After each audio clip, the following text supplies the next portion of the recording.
The Book Thief, Part 1, The Other Side of Sandpaper. People have defining moments, I suppose, especially when they're children. For some, it's a Jesse Owens incident. For others, it's a moment of bedwetting hysteria. It was late May 1939, and the night had been like most others. Mama shook her iron fist. Papa was out. Liesel cleaned the front door and watched the Himmel Street sky. Earlier, there had been a parade. The brown shirted extremists, members of the NSDAP, otherwise known as the Nazi Party, had marched down Munich Street, their banners worn proudly, their faces held high as if on sticks. Their voices were full of song, culminating in a roaring rendition of Deutschland über alles, Germany over everything. As always, they were clapped. They were spurred on as they walked to who knows where. People on the street stood and watched, some with straight arm salutes, others with hands that burned from applause. Some kept faces that were contorted by pride and rally like Frau Dealer. And then there were the scatterings of odd men out, like Alex Steiner, who stood like a human-shaped block of wood, clapping slow and dutiful and beautiful submission. On the footpath, Liesel stood with her papa and Rudy. Hans Huberman wore a face with the shades pulled down. Some crunched numbers. In 1933, 90% of Germans showed unflinching support for Adolf Hitler. That leaves 10% who didn't. Hans Huberman belonged to the 10%. There was a reason for that. In the night, Liesel dreamed like she always did. At first, she saw the brown shirts marching, but soon enough they led her to a train, and the usual discovery awaited. Her brother was staring again. When she woke up screaming, Liesel knew immediately that on this occasion something had happened. A smell leaked out from under the sheets, warm and sickly. At first, she tried convincing herself that nothing had happened, but as Papa came closer and held her, she cried and admitted the fact in his ear. "Papa," she whispered, "Papa," and that was all. He could probably smell it. He lifted her gently from the bed and carried her into the washroom. The moment came a few minutes later. "We take the sheets off," Papa said, and when he reached under and pulled out the fabric, something loosened and landed with a thud. A black book with silver writing on it came hurtling out and landed on the floor between the tall men's feet. He looked down at it. He looked at the girl, who timidly shrugged. Then he read the title with concentration aloud. The Gravedigger's Handbook. So that's what it's called, Liesel thought. A patch of silence stood among them now. The man, the girl, the book. He picked it up and spoke soft as cotton. A 2 a.m. conversation. "Is this yours?" "Yes, Papa."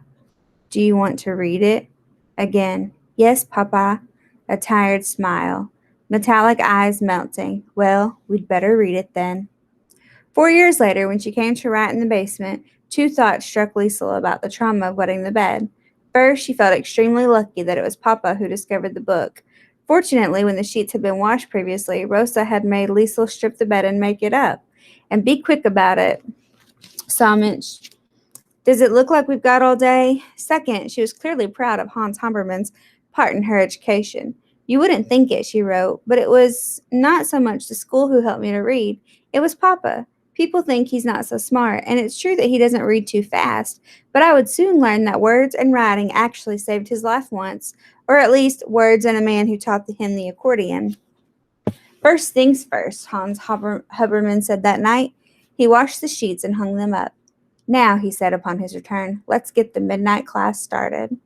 The yellow light was alive with dust. Liesel sat on cold, clean sheets, ashamed, elated. The thought of bedwetting prodded her, but she was going to read. She was going to read the book. The excitement stood up in her. Visions of a 10-year-old reading genius were set alight. If only it was that easy. "To tell you the truth," Papa explained up front, "I'm not such a good reader myself." But it didn't matter that he read slowly. If anything, it might have helped that his own reading pace was slower than average. Perhaps it would cause less frustration in coping with the girl's lack of ability. Still, initially, Hans appeared a little uncomfortable holding the book and looking through it. When he came over and sat next to her on the bed, he leaned back, his legs angling over the side. He examined the book again and dropped it on the blanket. "Now, why would a nice girl like you want to read such a thing?" Again, Liesel shrugged. Had the apprentice been reading the complete works of Goethe or any other such luminary, that was what would have sat in front of them. She attempted to explain. When It was sitting in the snow, and the soft-spoken words fell off the side of the bed, emptying to the floor like powder. Papa knew what to say, though. He always knew what to say. He ran a hand through his sleepy hair and said, "Well, promise me one thing, Liesel. If I die anytime soon, you make sure they bury me right." She nodded with great sincerity. "No skipping chapter 6 or step 4 in chapter 9, he laughed, as did the bedwetter. "Well, I'm glad that's settled. We can get on with it now." He adjusted his position, and his bones creaked like itchy floorboards. The fun begins. Amplified by the still of the night, the book opened. A gust of wind. Looking back, Liesel could tell exactly what her papa was thinking when he scanned the first page of the Gravedigger's Handbook. As he realized the difficulty of the text, it was clearly aware that such a book was hardly ideal. There were words in there that he'd have trouble with himself, not to mention the morbidity of the subject. As for the girl, there was a sudden desire to read it that she didn't even attempt to understand. On some level, perhaps she wanted to make sure her brother was buried right. Whatever the reason, her hunger to read that book was as intense as any 10-year-old human could experience. Chapter 1 was called The First Step, Choosing the Right Equipment. In a short introductory passage, it outlined the kind of material to be covered in the following 20 pages. Types of shovels, picks, gloves, and so forth were itemized, as well as the vital need to properly maintain them. This grave digging was serious. As Papa flicked through it, he could surely feel Liesel's eyes on him. They reached over and gripped him, waiting for something, anything to slip from his lips.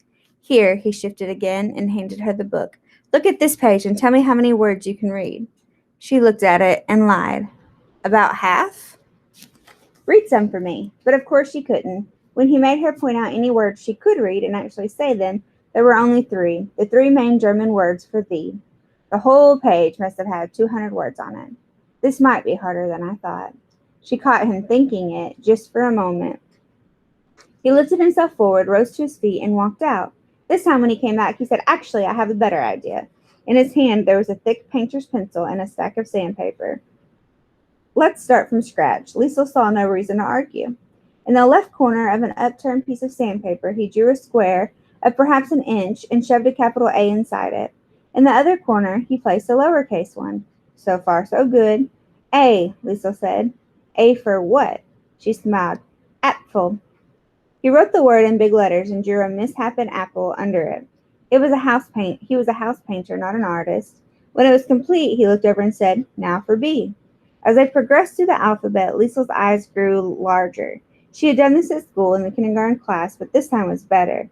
She was the only one there. She was not gigantic. It was nice to watch Papa's hand as he wrote the words and slowly constructed the primitive sketches.